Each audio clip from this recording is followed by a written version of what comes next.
There's a paradoxical aspect of this process. It's only a process if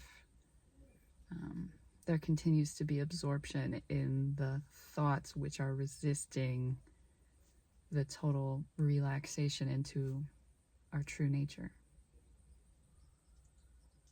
While that's happening,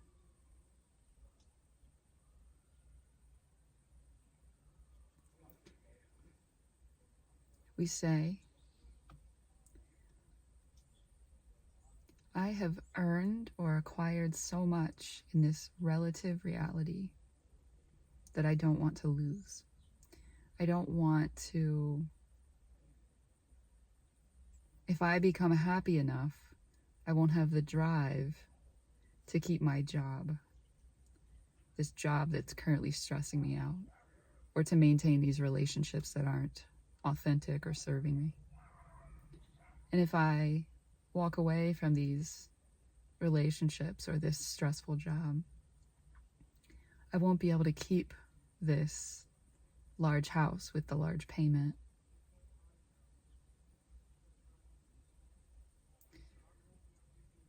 Or somehow losing these things is then going to make me unhappy. And this is coming from the perspective of not being able at this moment to see beyond ego, to see beyond the illusory world of mind and our supposed role or position in it. So as long as we still buy into the idea that I'm a person with these limited capabilities and these fluctuating moods, then our minds can trick us with these funny thoughts. But if we investigate this thought, let's look at it. If I get happy enough, I won't do the work or I won't put myself in this position of high stress or whatever that's going to maintain these things that are currently making me happy. First of all, if they were, you wouldn't be seeking. You wouldn't be in the position of looking for something else to make you happy. Second of all, it's so obvious, but so somehow confusing. If you are so happy that you no longer want that job, that you no longer care about, let's say you no longer have the drive to work an 80-hour week or do work that harms others, or whatever it is, makes you unhappy. If I'm so happy that I no longer have the drive to do that, then I'm so happy. Losing circumstances, losing material things doesn't then make me unhappy because I'm happy. This is not, at least if it's consistently understood and maintained, this doesn't fluctuate. You don't say, oh, I realize my true nature, I'm so happy, I don't want this job, oh, now I'm really unhappy because I lost the house. It doesn't move like that. My true nature is beyond those things. It doesn't fluctuate. It doesn't go from happy to unhappy. It's out beyond that, independent of that.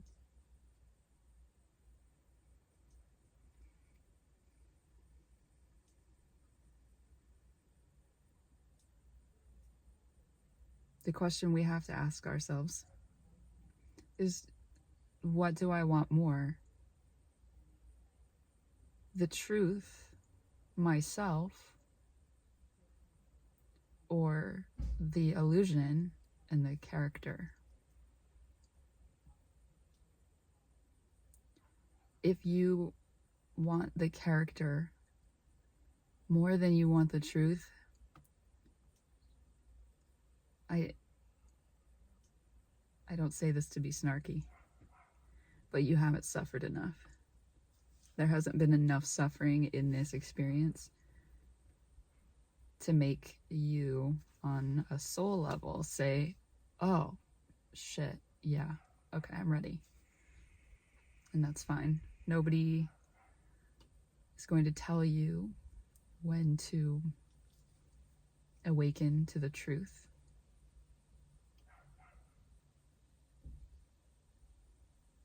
In the end, there is no hurry, there's no push for it. So leave it alone. But quit pretending that you're seeking the truth. Just be in the illusion. Now, if you want the truth, if you want yourself more than you want outward success or a sense of being loved by another, if it's more important to you than anything else to know what's really going on here and to experience liberation in the relative, who you really are is free, doesn't need liberated. It's beyond the concept of liberation, beyond suffering. But knowing that then leads to a liberation in the relative experience that you're having.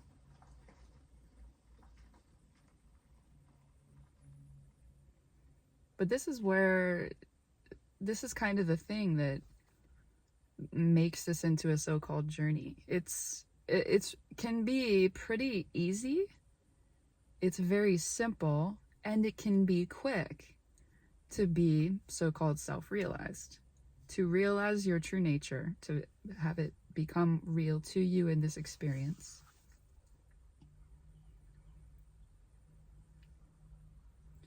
Can happen somewhat quickly and easily using the methods of self-inquiry, watching the thoughts and asking, am I that? And then asking, what am I? If I'm not that, what am I?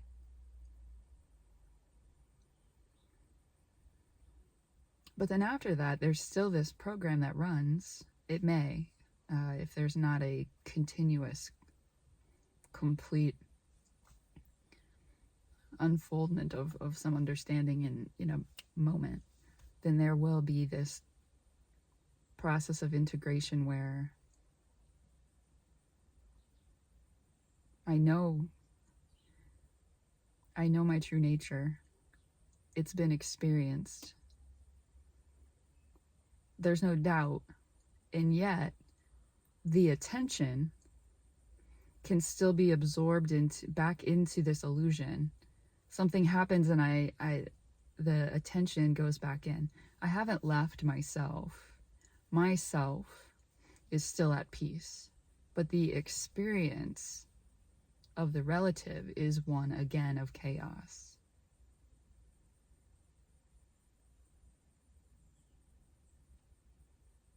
There's some confusion around the usage of terms, self-realized, awakened. There's this idea that an awakened or a awakening experience is just always going like this, just always smoothly upward. But that's not the case. And these experiences don't need to be validated, don't need to be understood by others. So it is okay if we realize our true nature, and yet there are these moments or hours or days or weeks where we get stuck. That's what integration is. We're taking this knowing, and then we're finding our way back to ourselves continually as the universe continues to unfold its chaos. And each time the idea is we lose it a little less or for less time. Or saying that a different way, coming back to oneself, knowingly being oneself more deeply and for longer.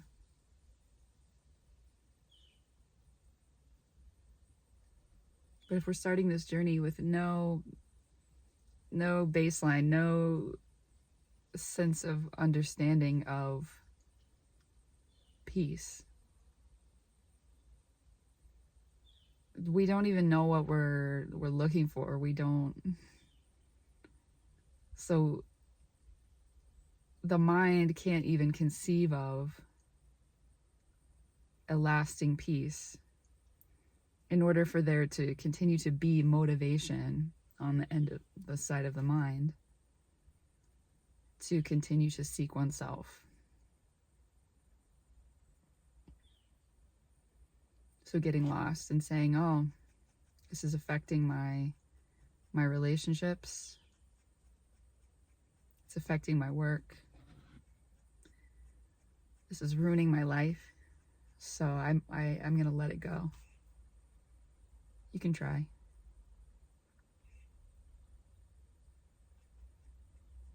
There may continue to be a kind of nagging thing that's saying, I knew too much. I know too much.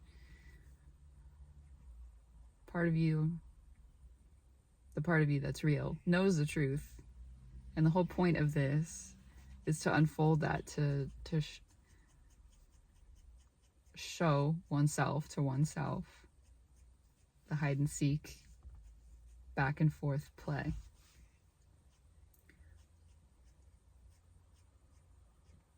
So you can walk away from it. That's fine.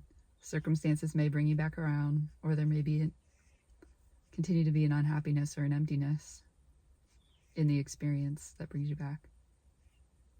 But ultimately, we have to grapple with this flawed logic of the mind.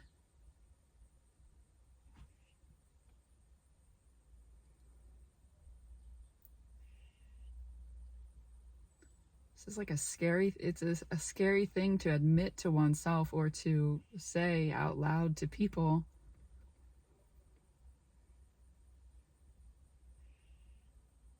This illusion only matters if I say it matters.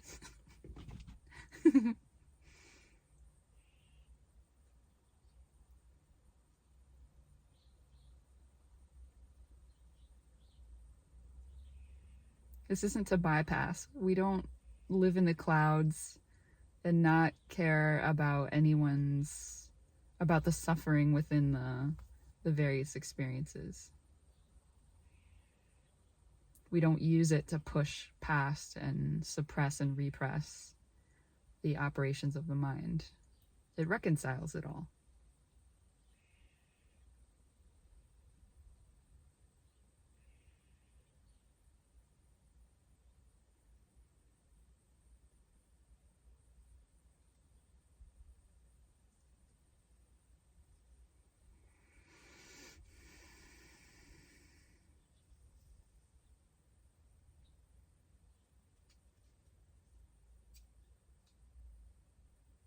Who I am has never left me.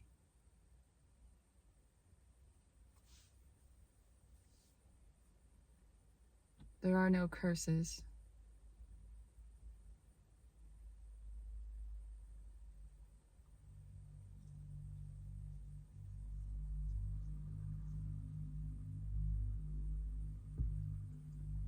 In each experience, there is the autonomy and there is the power to see through the illusion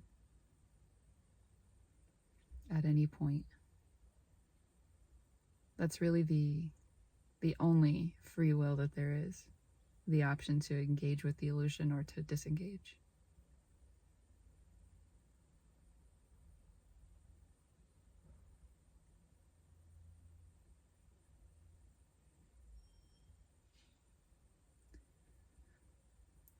So if the mind thinks, I'm free, I'm doing great for myself,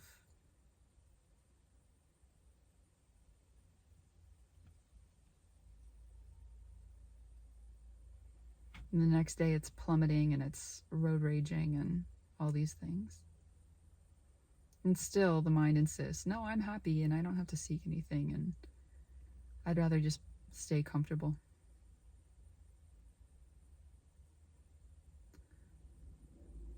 There's an investment in the solidity of comfort in the illusion. The idea that can stay. The idea that that's enough.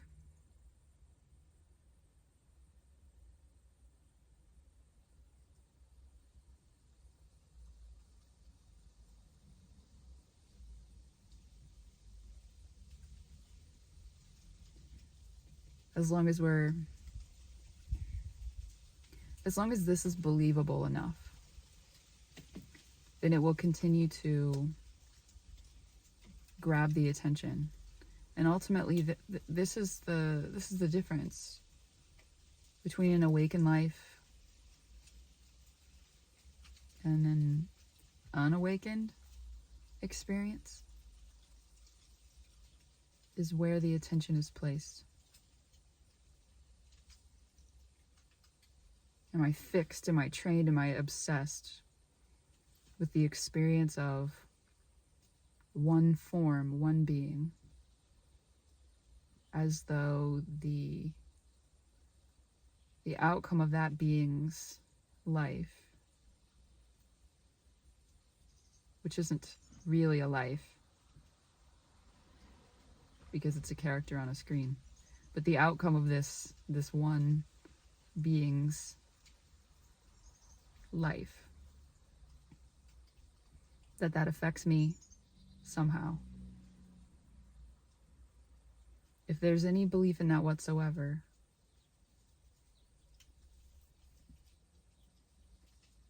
then the life force energy that comes from me continues to be plugged into that form fully. And then that's the experience. It's like I'm in a gigantic ballroom, but I'm standing in a corner, facing that corner, only looking in that corner, thinking, this is it. This is the best. Or this is terrible and this is all I know.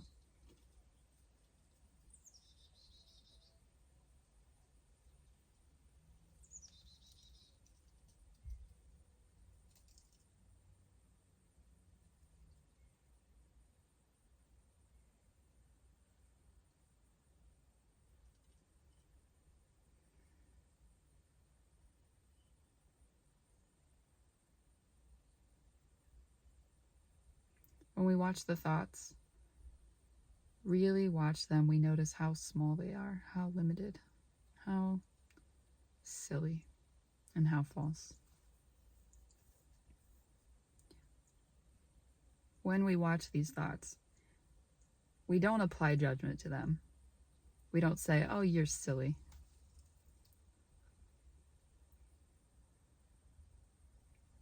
It's more like the amusement of watching a child. But when we observe how small and limited these thoughts are, and that they are not true, or that they can't be verified, and then we realize that the contraction that comes with these thoughts can be released when we no longer buy into them. Then everything becomes open.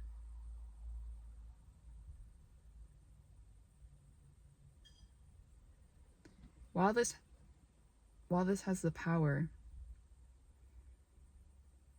to affect the experience,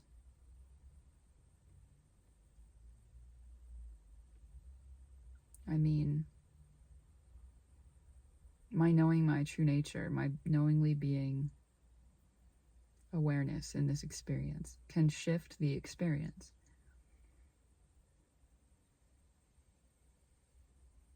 Can shift the outside, not just what's going on here. But even if it didn't, and I think this is the most important little sticking point here, even if it didn't, even if everything in this experience stayed exactly the same, like if I'm dissatisfied and everything stayed the same, but then I know my true nature, that would be enough.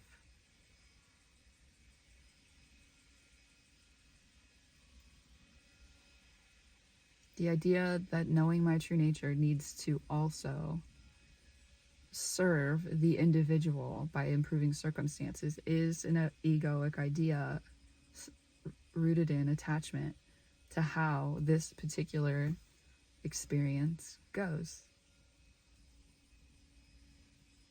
And I don't need that.